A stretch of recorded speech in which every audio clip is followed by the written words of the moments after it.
हमसे बात करने के लिए जुड़ चुके हैं सुरियावा भाजपा से मंडल महामंत्री एवं जन सेवक शशि भूषण सिंह उर्फ शैलेश सिंह जी। जी सर, अगर बात करें तो 1999 में घुसपैठिए कारगिल में प्रवेश करते हैं। उस समय तत्कालीन प्रधानमंत्री अटल बिहारी वाजपेयी जी द्वारा को विजय की घोषणा होती है और कारगिल हम फिर से प्राप्त कर लेते हैं। पूरे देश में कारगिल विजय दिवस के रूप में मनाया जा रहा है। आपके गांव में, आपके परिवार में खुद सैनिक हैं, तो क्या बधाई संदेश देंगे और एक सैनिक का जीवन कैसा होता है, क्या कहेंगे इस भारतीय सेना को लेकर? बहुत बहुत धन्यवाद।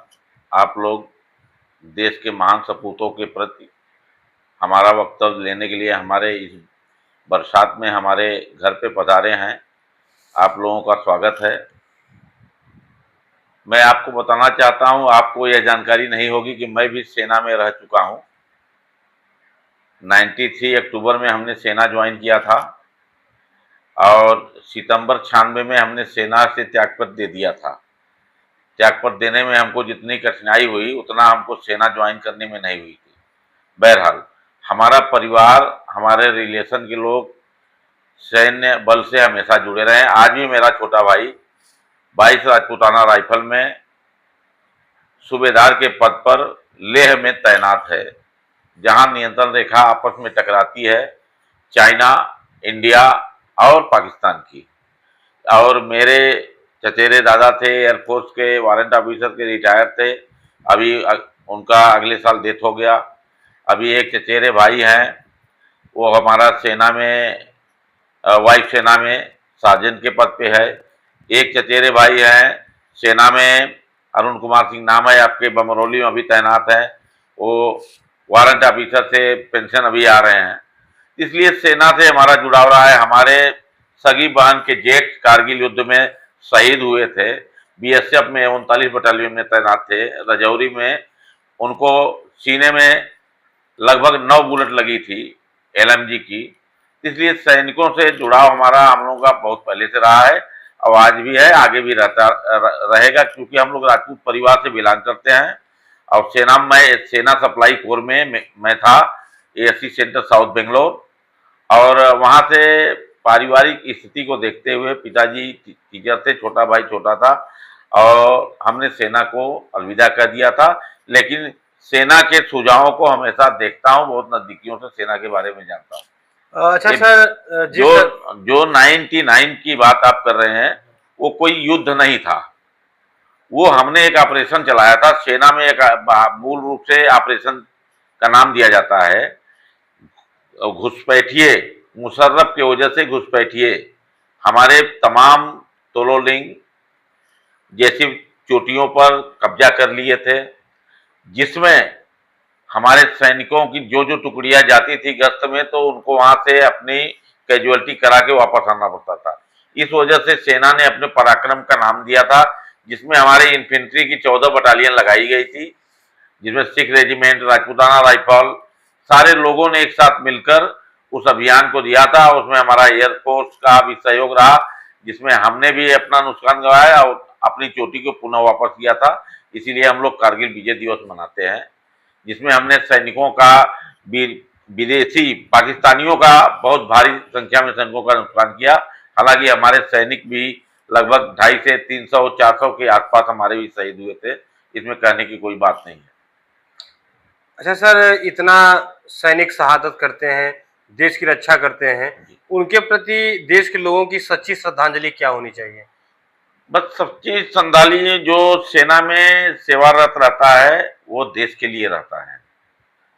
वो पहाड़ पे है, जंगल में है, उनको जानवरों से डर लगता है, दुश्मन से डर लगता है, पानी से, बिजली से, बादल से। तो सच्ची श्रद्धांजलि सेना के लिए यही होती है कि कम से कम उनके परिवारजनों को, जहां पे उनके माता पिता, उनके परिवार के लोग हो, उनके बच्चे, परिवार हो, वो तो आपकी रक्षा के लिए बॉर्डर पे हैं, लेकिन वो यहाँ समाज में अपना निजी जीवन सामाजिक जी रहे हैं, गांव में है, देश में है, शहर में है। तो जो भी व्यक्ति हो, उनके परिवार का सम्मान जरूर करे। उनका सम्मान एक प्रकार से, जिस प्रकार से राजनाथ जी चीफ मिनिस्टर हुआ करते थे उत्तर प्रदेश के सन 2000 के आसपास में, जहां तक मुझे ज्ञात है, उन्होंने एक आदेश पारित किया था कि सैनिक परिवार का कोई भी व्यक्ति अगर डीएम कार्यालय, एसपी कार्यालय, थाने पर, एसडीएम के यहाँ किसी भी कार्यालय में जाता है तो सर्वप्रथम वहां के जो वरिष्ठ अधिकारी हैं उनको उनके गेट तक छोड़ने अपने जाएंगे, उस परिवार को उनका सम्मान करेंगे। ऐसी मेरी इच्छा है कि ऐसा सम्मान सभी जनमानस को सैनिक परिवार के लिए करना चाहिए। आपके प्रधानमंत्री जी खुद अपना हर त्योहार जी, सैनिकों के साथ वो तो उनके हर दीपावली सैनिकों के साथ होती है। वो तो अद्भुत हैं, आज के डेट में अद्भुत हैं, ईश्वरीय रूप हैं। उनके बारे में जितना कम कहा जाए, आप लोग मीडिया से जुड़े हैं, आपने देखा होगा, हमारी भी उम्र 50 वर्ष हो गई, हमने भी कितनी सरकारें बनते बिगड़ते देखा है, लेकिन जो मोदी जी ने विश्व में नाम कमाया है और भारत की अर्थव्यवस्था को बढ़ाया है, भारत के सैन्य बल में हम लोग सेना में जब गए थे तो दूसरे के हथियारों पर निर्भर रहते थे। आज हम हथियार बेच रहे हैं। ब्रह्मोस मिसाइल जैसी मिसाइल आज लेने के लिए हमारे यहाँ एडवांस लाइन लगी हुई है, हम देने के लिए नहीं पाते। आज हमारे पास तेजस जैसे विमान है, आज हमारे पास यही आपके रायबरेली में राइफल बन रही है। तो कहने का मतलब है अभी बुंदेलखंड में और लखनऊ में अभी एक कॉरिडोर बनने जा रहा है जहां हमारे मिसाइलें बनेगी, हमारे राइफलें बनेगी, हमारे गोला बारूद बनेंगे। इसलिए भारत अब विश्व पटल पे कहीं भी किसी के हाथ आगे सैन्य में बल के लिए हाथ नहीं फैलाता है। हथियार लोग मुझसे ले जाते हैं, कितनी राइफलों का ऑर्डर हमको मिला हुआ है, हम दे नहीं पा रहे हैं। इसलिए अब भारत बहुत एक महाशक्ति है। अब इसमें इतना बड़ा देश है, विपक्षी क्या कहते हैं, कौन क्या कहता है, ये कुछ नहीं, लेकिन हम सेना से जुड़े हैं। सेना के जो आज के देश में कार्यरत सैनिक हैं, आप उनसे भी बयान लेंगे तो कहेंगे पहली की सेना क्या थी, आज की सेना क्या है। इसलिए कहने की जरूरत नहीं है। भारत की सेना मूल रूप से जल, थल, वायु तीनों सेनाओं के साथ साथ हमारे पैरामिलिट्री फोर्स, बीएसएफ हुआ, सीआईएसएफ हुआ, सीआरपी हुई और आईटीबीपी जैसे महत्वपूर्ण जो सैन्य बल है, ये भी सेना का काम कर रहे हैं। हमारी आपकी सुरक्षा में रातों दिन लगे रहते हैं। यही मैं कहना चाहता हूं। कारगिल विजय दिवस की सभी सैन्य परिवारों को बहुत बहुत नमन करते हुए, उन शहीदों को अपनी श्रद्धांजलि अर्पित करते हुए बहुत बहुत बधाई देना चाहता हूं।